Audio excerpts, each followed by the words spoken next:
오늘 본문에 나타나는 가나안 여인의 그 간절함을 우리 모두 가슴에 품게 되기를 바랍니다. 처절한 현실 속에서 애타는 소원을 가지고 있는 이 여인을 우리는 살펴보게 됩니다. 이 여인은 주님께 처음 나와서 내 딸을 불쌍히 여겨달라 이런 말을 하지 않고 나를 불쌍히 여겨달라고 한 것을 보면 이 여인의 그 딸의 아픔이 바로 자신의 아픔임을 우리는 볼 수가 있습니다. 본문 마태복음 15장 28절에 보게 되면은 이에 예수께서 대답하여 이르시되 여자여 네 믿음이 크도다 네 소원대로 되리라 하시니 그 때로부터 그의 딸이 나으니라. 이 가나안 여인의 간절한 소원이 응답되는 이 모습을 우리는 접하게 됩니다. 그의 딸에게 흉악한 귀신이 떠나가고 그때로부터 병이 나음을 얻게 되었으니 이 얼마나 놀라운 사실이며 엄청난 축복입니까? 이 여인에 대해서 그 믿음에 대한 칭찬과 인정입니다. 오늘 우리는 성경 속으로 들어가면서 저와 여러분은 이 말씀을 우리가 가슴에 새겨 기도의 제목으로 삼아야 할 것입니다. 여기서 주목할 것은 네 소원대로 되리라. 사람들은 이곳에 매력이 있습니다. 내 소원 이루어지면 좋지 않습니까? 내 소원이 이루어지기를 누구나 기도합니다. 그러나 문제는 사람들이 소원대로 되기를 원하지만 네 믿음이 크도다 이 부분에 대해서는 잠시 놓칠 때가 있습니다. 오늘 이 성경의 공식을 보게 되면은 네 소원대로 되리라 하는 이 축복의 열매 그 앞에 무엇이 있습니까? 네 믿음이 크다는 것입니다. 그러니 우리는 믿음을 키워야 되고 믿음의 압력을 강하게 세워나가야 될 줄로 믿습니다. 그런데 사람들은 우리의 믿음 돌아보지 않고 허약한 믿음 속에 간절함도 없고 그리고 주님을 향한 절대적인 어떤 믿음이 부족한 상태에서 그저 허상으로 잘되기만을 바라고 문제 해결되기를 바라고 응답되기를 바라는 이런 마음들을 고쳐주는 말씀이 될 것입니다. 여기서 내 소원대로 되리라고 하는 것이 축복의 열매라고 하면 그 큰 믿음은 우리의 축복의 동기가 되는 줄로 믿습니다. 헬라 원어를 보게 되면 여자여 할 때 우리는 여자여 이렇게 말하지만은 감탄사가 붙습니다.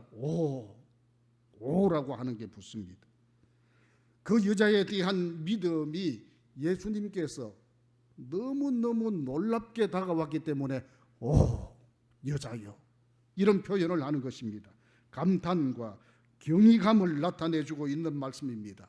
이토록 예수님을 감탄케 한 이 여자의 큰 믿음이 결과적으로 네 소원대로 되리라 이런 결실을 얻게 된 것을 우리는 배울 수 있습니다.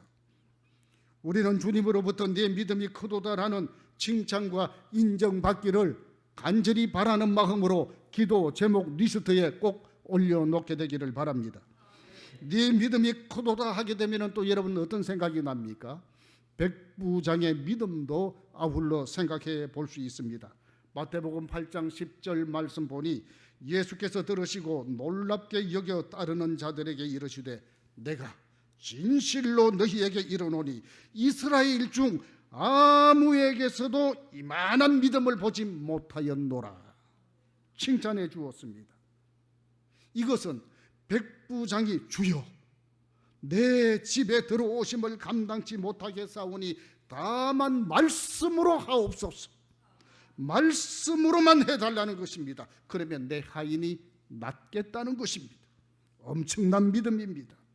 주님께서 이것을 귀하게 보셨습니다.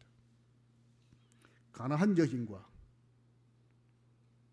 백부장의 이 놀라운 믿음 두 사람 공통점이 있습니다. 첫 번째는 두 사람 다 이방인들입니다. 유대인들로 눈에 비칠 때는 아주 하찮은 존재, 인정받지 못한 그런 존재들입니다. 그리고 두 번째로는 믿음에 대하여 인정과 칭찬을 받았습니다. 그리고 세 번째로는 환자를 직접 데리고 와서 주님 고쳐주십시오가 아니라 간접적으로 주님 능하시니 주님 고쳐주시면 된다는 것입니다. 네 번째로는 이 부분이 참 중요합니다. 말씀으로만 하옵소서. 할렐루야. 말씀입니다. 태초에 하나님이 천지를 창조했던 것처럼 말씀으로 하시라는 것입니다. 신기하고 공통된 점을 볼 수가 있습니다. 예수님은 이렇게 남녀 이방인의 믿음을 높이 평가해 주심으로써 그 당시 관념으로 젖어 있는 유대인들에 대한 새로운 경종과 각성을 촉구하는 놀라운 메시지가 되고 기적의 역사가 되는 것입니다. 우리는 이 두 사람 믿음 앞에서 자신들의 신앙을 반성해보고 그리고 자신의 신앙을 새롭게 돌아볼 필요가 있습니다. 그러면 이 여인은 어떤 믿음을 가졌기에 주님으로부터 내 믿음이 크도다 칭찬받았겠습니까? 내 소원대로 되리라 응답의 결실을 얻게 되었겠습니까? 첫째는 은혜 받을 기회를 놓치지 않는 신앙입니다. 21절 22절 상반절에 보니 예수께서 거기서 나가사 두로와 시돈 지방으로 들어가시니 가나한 여자 하나가 그 지경에 나와서 일단 주님 찾아 나오는 겁니다. 우리는 일단 교회 나와야 합니다. 일단 말씀을 찾아야 합니다. 일단 기도해야 합니다. 그렇습니다. 그 지경에 나와서 어떤 지경입니까? 아픈 지경입니다. 고통이 엄습해 오는 그런 지경입니다. 그리고 예수님께서 지나간다는 소식을 들은 그 찬스, 그 지경입니다. 그 지경에 나왔어. 그렇습니다. 믿음의 사람들은 은혜의 기회를 절대 놓치지 않습니다. 기회 포착을 잘 하는 것입니다. 삭개오는 예수님이 지나가신다는 소식을 듣고 돌무화과 나무에 올라가니 이는 예수께서 거리로 지나가시게 되밀어라. 그리고 무슨 말씀이 나타납니까? 예수께서 그곳을 일어서 쳐다보시고 이르시되 삭개오야 속히 내려오라. 내가 오늘 네 집에 유하여야 하겠다. 이렇게 말씀을 했습니다. 우리도 은혜 받을 기회를 놓치지 않고 그 기회를 나의 기회를 삼게 되기를 바랍니다. 둘째는 모든 문제를 주님께 가지고 나오는 것입니다. 22절에 보니 소리 질러 이르되 주 다윗의 자손이여 나를 불쌍히 여기소서. 여러분, 우리가 불쌍히 여김을 받는 것, 이거 해결의 방법입니다. 우리는 한때 불쌍히 여겨 주옵소서, 은혜 베푸시옵소서, 축복해 주시옵소서. 저와 여러분이 얼마나 부르짖었습니까? 하나님이 우리에게 불쌍히 여김을 우리가 불쌍하다고 할 때 그냥 두지 않습니다. 사람의 마음이라고 하는 것도 그렇습니다. 그 누가 불쌍한 사람이 있으면 도와주고 싶습니다. 어려운 사람이 있으면 참 긍휼한 마음을 가지게 됩니다. 하나님이 우리를 불쌍히 여기겠다고 하는데 해결해 주지 않겠습니까? 할렐루야. 그렇습니다. 주 다윗의 자손이여 나를 불쌍히 여기소서. 문제를 가지고 나와 불쌍히 여겨달라는 겁니다. 저와 여러분이 가지고 있는 문제들, 대동소이할 수도 있지만 나만이 가지고 있는 특별한 아픔도 있고 내어놓지 못할 이런 문제들, 주님 앞에 나와서 불쌍히 여겨달라고 꼭 아뢰게 되기를 바랍니다. 히스기야 왕은 랍사계의 항복 문서를 받게 될 때 그것을 가지고 성전에 나아가 그것을 펴놓고 기도함으로써 난국을 극복했습니다. 무자한 한나는 실로에 있는 하나님 성전에 찾아가서 간절히 기도함으로써 이 문제를 해결했습니다. 모든 문제 가지고 주님 앞에 나오는 곳 그제 제일교회가 되어야 할 줄로 믿습니다. 세 번째, 응답이 없어도 인내하는 신앙입니다. 23절 말씀을 다 보면은 이해할 수가 있습니다. 다급한 문제를 가지고 찾아와서 간곡히 말할 때 한마디도 대답하지 않게 되면 어떻습니까? 인간관계가 끊깁니다. 그렇게 주님께 고쳐달라고 하는데 주님 대답하지 않습니다. 그러면 우리 생각에 미안합니다, 양해하십시오. 주님은 주님이지 아프다가 죽지 내가 이 짓 안 한다, 이런 자존심도 있을 것이고 이런 마음에 엄청난 분노가 있을 법한데 끊임없이 참습니다. 그리고 주님의 도우심을 바라는 것입니다.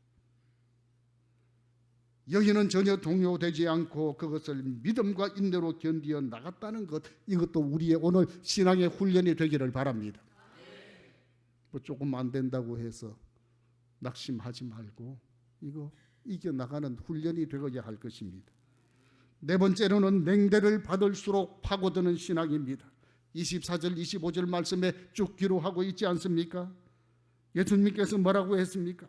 나는 이스라엘 집의 잃어버린 양 외에는 다른 데로 보내심을 받지 아니하였노라. 무슨 말입니까? 이 이방 여자와는 나와 상관이 없다는 것입니다. 그때 그 여인이 예수님께 엎드리며 주여 저를 도우소서. 냉대 속에서, 멸시 속에서도 주여 저를 도우소서. 보통 믿음을 가진 자는 시험 들고 낙심하고 등을 돌려버릴 수 있는 것입니다. 그래도 주여 도와주옵소서. 어떤 역경과 그리고 환난과 풍파가 닥쳐도 주여 올소이다 하는 신앙 고백으로 큰 믿음의 소유자가 되어 응답받는 기적의 역사를 우리가 체험할 수 있게 되기를 바랍니다. 마지막 여섯 번째로 보게 되면 부스러기 은혜를 소중히 여기라는 것입니다. 27절입니다. 마태복음 15장 27절에 여자가 이르되 주여 올소이다마는 개들도 제 주인의 상에서 떨어지는 부스러기를 먹나이다 하니, 이 이방 여인은 자신이 유대인들과 비교할 때 비천한 개와 같은 존재로 인정을 했습니다. 이 귀한 음식을 개들에게 던집이 마땅치 않다고 할 때 개라고 표현했습니다. 요즘 인권이 발달하고 그리고 요즘 인권 앞에서 가로막을 자가 없습니다. 그러니 개라고 말하게 되면은 가만 있을 사람이 있겠습니까? 그 시대 때는 그런 것이 통용이 된 것 같습니다. 이방인들을 개처럼 취급을 합니다. 개에게 던져줄 곳이 없다는 것입니다. 그런데 그는 비천한 개와 같은 존재임을 겸손히 인정하면서 모든 상황을 자신에게 유익하게 그리고 은혜스럽게 해석해 나가는 것을 눈여겨볼 수가 있는데, 개들도 주일의 밥상에서 떨어지는 부스러기를 먹나이다. 부스러기라도 좀 주십시오. 이런 말씀입니다. 요즘 사람들은 부스러기 좋아하지 않습니다. 온전한 것, 좋은 것, 고급진 것 줘야지 그 부스러기 주게 되면은 얼마나 불쾌하겠습니까? 나를 어떻게 보고 이것 주냐? 이렇게 할 것 아닙니까? 그런데 하나님께서 우리에게 줄 때는 부스러기 은혜라도 엄청 소중합니다. 하나님 편으로 볼 때 부스러기지만 인간으로 볼 때는 태산과 같은 어떤 것보다 더 귀할 때가 있는 것입니다. 이 여인이 부스러기를 소중히 여길 때 네 믿음이 크도다 칭찬받게 되는 것입니다. 마치 오병이어에 남은 부스러기가 얼마나 엄청납니까? 그렇습니다. 소중함을 일깨워주는 오늘 저와 여러분의 복된 시간이 되기를 바랍니다. 빌라델피아 교회 요한계시록에 보게 되면 주님으로부터 칭찬받은 것은 어떤 내용이냐? 적은 것을 가지고도 주님의 말씀을 지키고 주님의 이름을 배반하지 아니하였다고 했습니다. 엄청 큰 것을 가진 것도 아닌데 마치 달란트 비유 보게 되면은 5달란트, 1달란트 차이가 나지요. 그런데 작은 달란트 가지고도 소중하게 살았다고 하면 그 1달란트 받은 자가 얼마나 또한 칭찬받았겠습니까? 빌라델피아 교회가 적은 능력을 가졌지만 주의 말씀을 끝까지 지키고 주의 이름을 배반하지 아니하고 이 부스러기 은혜를 소중히 받아들고 있을 때 주님께서 칭찬하셨습니다. 오늘 이 시간 3월 첫 주입니다. 우리는 봄을 맞이하는 이때에 주님을 맞이하게 되기를 바랍니다. 그리고 말씀을 가슴속에 깊이 맞아 드리게 되기를 바랍니다. 그리고 또한 더 나은 신앙생활을 보여드림으로써 네 믿음이 크도다 칭찬받는 우리 사랑하는 성도들 되기를 주의 이름으로 축복합니다. 기도하겠습니다.